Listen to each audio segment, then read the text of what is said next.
Semen Padang kemungkinan tetap bisa menurunkan para pemain barunya saat menghadapi Persib Bandung pada pekan pertama kompetisi Superliga. Direktur Utama I-Liga, Ferry Paulus, mengatakan Semen Padang sudah menyelesaikan masalah terkait kompensasi pemutusan kontrak pemain asal Brazil, Bruno Daibal.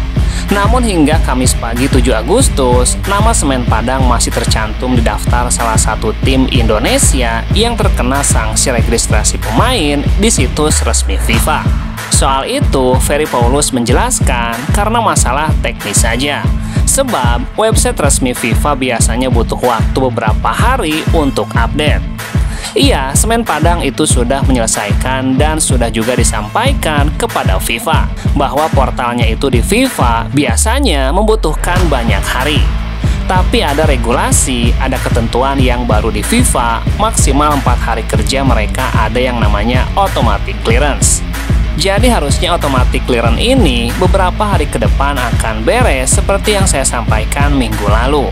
Jika ternyata FIFA masih menjatuhkan sanksi kepada Semen Padang pada hari H pertandingan kontra Persib, maka Kabau Sirah dipastikan tidak bisa menurunkan para pemain baru mereka, lokal maupun asing. Namun yang pasti, secara dokumen sudah diserahkan dan sudah diselesaikan. Semen Padang sendiri telah mendatangkan 15 pemain anyar pada bursa transfer jelang bergulirnya kompetisi Superliga. Tentunya kerugian besar bagi Semen Padang jika sanksi belum dicabut FIFA saat menghadapi Persib di laga perdana. Menarik dinantikan tuntasnya.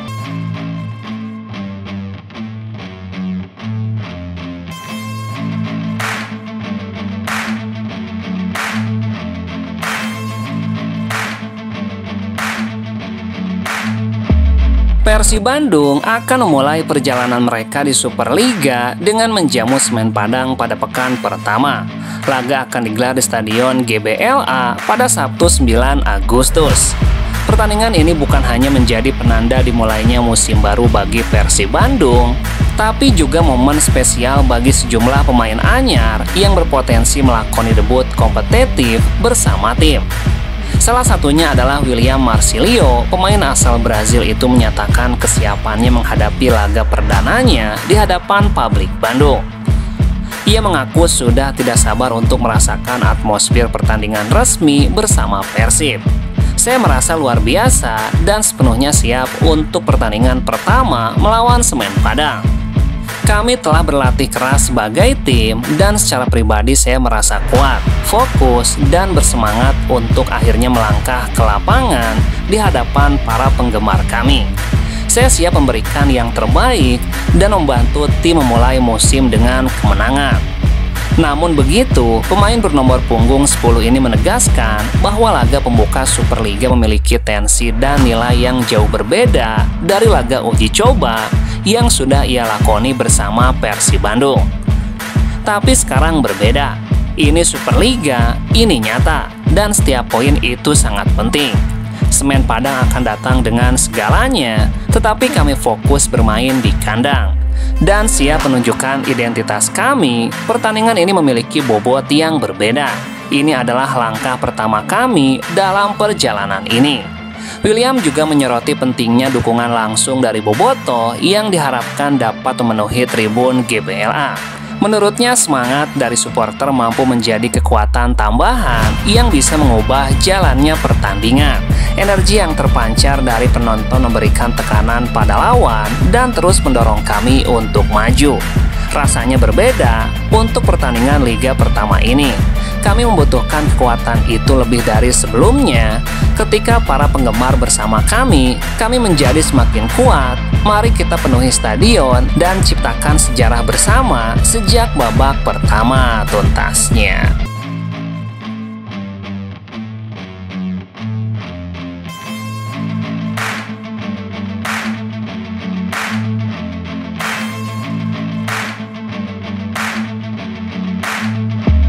Masih belum diizinkan,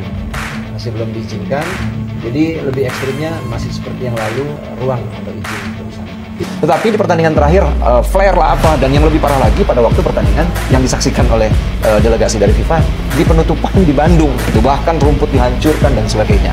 Pernyataan Direktur Utama I-Liga, Ferry Paulus, tentang pelarangan laga Persib Bandung sebagai pertandingan pembuka Superliga dan pelarangan supporter away yang disebut atas dasar arahan FIFA memicu kejanggalan dan kecaman dari banyak pihak. Pasalnya, narasi ini tidak hanya tendensius, namun juga minim transparansi, serta tidak menunjukkan kualitas kepemimpinan yang bijak dalam menyikapi persoalan.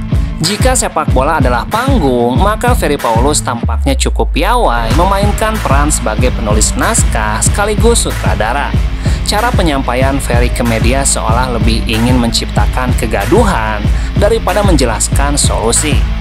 Jika memang benar ada surat atau keputusan dari FIFA yang melarang supporter tandang, seharusnya hal itu dipublikasikan secara resmi di kanal komunikasi PT LIB atau I-Liga, PSSI, atau minimal dijelaskan dengan bukti dokumen yang kredibel, bukan melalui narasi lisan yang tidak diverifikasi dan cenderung sepihak. Namun hingga hari ini tidak pernah ada dokumen resmi publik dari FIFA, baik melalui rilis, situs resmi, maupun media internasional, yang menyebutkan secara spesifik bahwa FIFA melarang laga tandang supporter di Indonesia. Seluruh narasi ini selalu muncul hanya dari mulut pejabat domestik, baik itu Erick Thohir ataupun Ferry Paulus. Kondisi ini wajar jika kemudian memunculkan kecurigaan di kalangan supporter maupun pengamat bahwa narasi arahan FIFA hanyalah akal-akalan belaka, alias tameng untuk menutupi ketidaksiapan operator liga dalam menjamin keamanan pertandingan. Bobotoh pun berharap sepak bola Indonesia membutuhkan pemimpin yang bisa menjembatani masalah, bukan memperkeruhnya. Dan kita butuh liga yang dikelola secara profesional, bukan penuh alibi tuntasnya.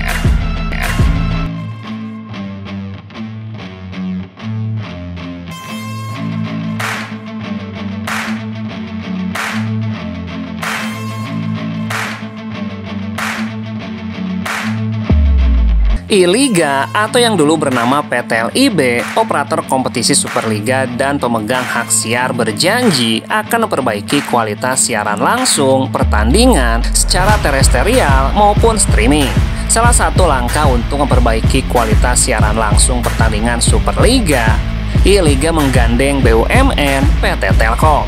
Direktur I-Liga, Ferry Paulus, mengatakan kerjasama dengan Telkom diharapkan bisa memangkas deviasi waktu tayangan dari lokasi siaran langsung ke siaran yang diterima pemirsa. Kita juga sudah bekerja sama dengan Telkom untuk memperbaiki, sehingga deviasi waktunya juga akan lebih baik dan sistemnya juga akan seperti yang sudah kita mintakan, asistensi, jadi pasti akan ada perbaikan. Selama ini kualitas siaran langsung pertandingan kompetisi sepak bola di Indonesia banyak dikritik. Tidak sedikit masyarakat yang mengeluhkan sejumlah hal atau masalah, seperti tayangan ulang gol atau kejadian penting di lapangan yang acap terlambat. Lalu penayangan iklan pop adsense dan overlay saat tayangan berlangsung juga kerap dikeluhkan. Sementara dari sisi angle-nya juga banyak yang mengkritik karena belum cukup banyak kamera untuk menunjang kinerja wasit, terutama saat mengecek kejadian di lapangan melalui VAR.